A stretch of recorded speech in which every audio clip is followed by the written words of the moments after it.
Saudara-saudari yang terkasih dalam Kristus Tuhan, marilah kita semua mempersiapkan diri untuk mendengar dan merenungkan firman Tuhan. Marilah kita awali dengan doa pembuka. Dalam nama Bapa dan Putra dan Roh Kudus. Amin. Allah yang kekal dan kuasa, puji syukur kembali kami haturkan ke depan hadirat-Mu, karena hanya atas berkat dan perlindungan-Mu. Pada kesempatan ini, kami masih dapat menghirup nafas kehidupan. Pada saat ini, kami akan siap untuk mendengar dan merenungkan firman-Mu. Kiranya Tuhan senantiasa menyertai kami. Demi Kristus Tuhan dan pengantara kami, yang hidup dan berkuasa, kini dan sepanjang masa. Amin. Semoga Tuhan beserta kita, sekarang dan selama-lamanya. Inilah Injil Yesus Kristus menurut Markus. Dimuliakanlah Tuhan. Lalu Yesus memanggil orang banyak dan murid-muridnya dan berkata kepada mereka, "Setiap orang yang mau mengikuti aku, ia harus menyangkal dirinya, memikul salibnya dan mengikuti aku. Karena siapa yang mau menyelamatkan nyawanya, ia akan kehilangan nyawanya. Tetapi barang siapa kehilangan nyawanya karena aku dan karena Injil, ia akan menyelamatkannya. Apa gunanya seorang memperoleh seluruh dunia, tetapi ia kehilangan nyawanya? Karena apakah yang dapat diberikannya sebagai ganti nyawanya?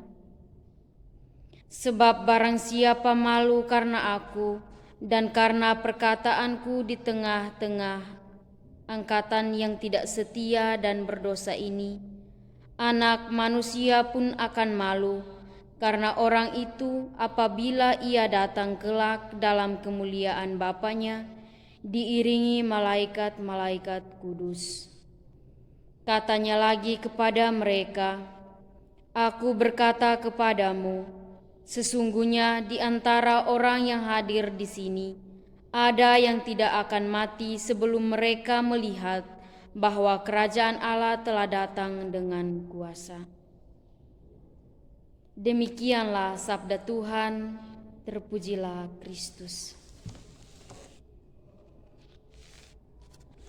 Saudara-saudari yang terkasih dalam Kristus Tuhan, dalam Injil hari ini mengingatkan kita akan refleksi awal mengapa kita mau mengikuti Yesus.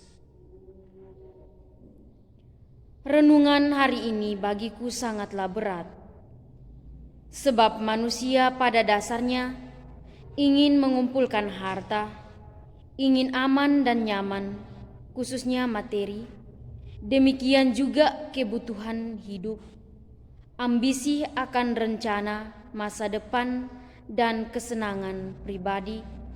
Sekalipun demikian, tetap ada yang juga mencoba berupa memperhatikan kebutuhan sesama, membagikan apa yang dia mampu, berbuat baik lewat perkataan maupun perbuatan, dan berusaha untuk menyalurkan cinta Allah.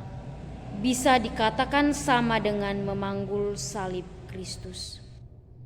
Karena semuanya itu tidaklah mudah.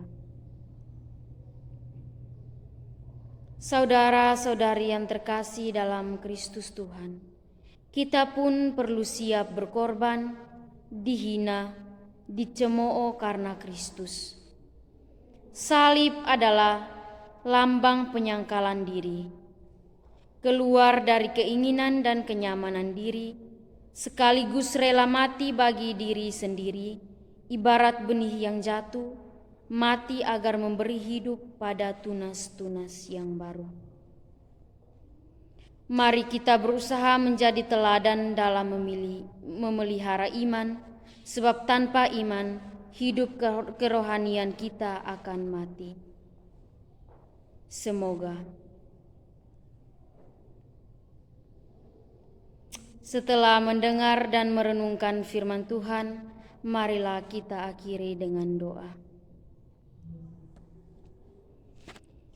Allah, semoga pengalaman kami dalam meneladani Tuhan mendorong kami untuk setia menjadi saksi dan membawa banyak orang. Apapun taruhannya, kami perlu bertahan demi kemuliaan salib Kristus yang menyelamatkan kami. Demi Kristus Tuhan dan pengantara kami yang hidup dan berkuasa, Allah sepanjang segala masa. Amin. Dalam nama Bapa dan Putra dan Roh Kudus. Amin.